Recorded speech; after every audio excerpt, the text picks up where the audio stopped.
Résumé de ma série de 4 vidéos critiques. De quoi parlent ces 4 vidéos ? Dans ces 4 vidéos, je critique le dossier thématique sexe et genre paru dans le numéro 347 de janvier 2014 de la revue Sciences et Pseudosciences édité par l'AFIS. Deuxièmement, pourquoi critiquer l'AFIS en particulier ? L'AFIS est une association à échelle nationale. La revue Sciences et Pseudosciences qu'elle édite est vendue en kiosque. La médiathèque de ma ville y est abonnée, c'est comme ça que j'ai connu cette revue. Donc le propos est susceptible d'avoir une certaine portée auprès du grand public. Aujourd'hui, la science jouit d'une aura d'autorité. Se revendiquer des sciences, c'est avoir la prétention d'être rigoureux, honnête intellectuellement, s'appuyer sur des données, etc. Donc l'AFIS a la prétention de diffuser des informations fiables au plus près des connaissances scientifiques et actuelles. Et pourtant, contrairement à ce qu'elle déclare, au moins en ce qui concerne le sujet des différences entre hommes et femmes, elle diffuse des contenus qui relèvent plus de l'opinion que de la science. Donc, selon moi, c'est très problématique. Troisièmement, que dit précisément l'AFIS qui pose problème ? Les auteurs du dossier thématique affirment l'existence d'une origine, au moins en partie innée, des différences psychologiques, cognitives et comportementales entre hommes et femmes. Ils le font en se basant sur des hypothèses et des postulats issus de la psychologie évolutionniste, postulats et hypothèses qui ne sont pourtant pas étayés par des preuves solides, comme le montre Odile Fillot. Et qui est Odile Fillot ?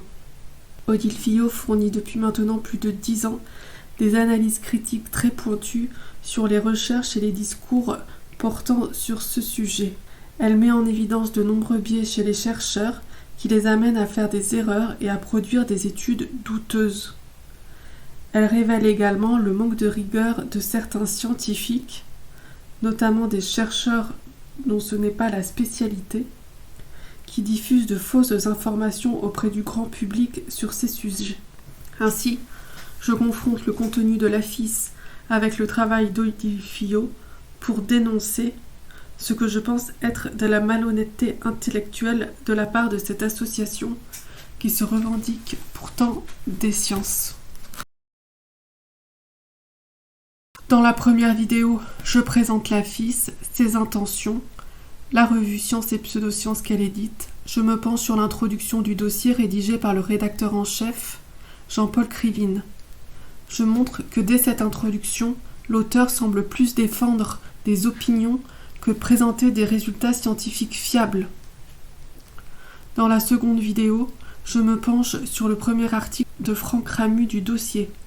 Franck Ramu souhaite définir les termes sexe et genre pour éclairer les débats, mais à mon sens, il entretient au contraire de nombreuses confusions et ne prend pas en compte certains travaux fondamentaux en épistémologie de la biologie.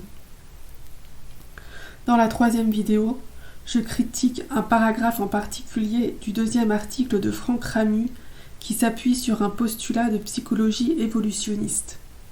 J'y ai inclus un gros extrait d'Odile Fillot du podcast Méta de choc. Enfin, dans la quatrième vidéo, je critique l'article du primatologue Franz de Waal. Celui-ci tient un propos particulièrement inconsistant, alternant affirmations non étayées et remarques plus nuancées. Mais au final, le propos paraît bien peu sérieux. À nouveau dans cette vidéo, les lectures critiques sont accompagnées d'extraits d'Odile Fillot. Voilà, j'espère que ce petit résumé vous aura donné envie d'aller écouter mes vidéos et surtout le podcast Méta de choc avec Odile Fillot, auquel je ne cesse de renvoyer.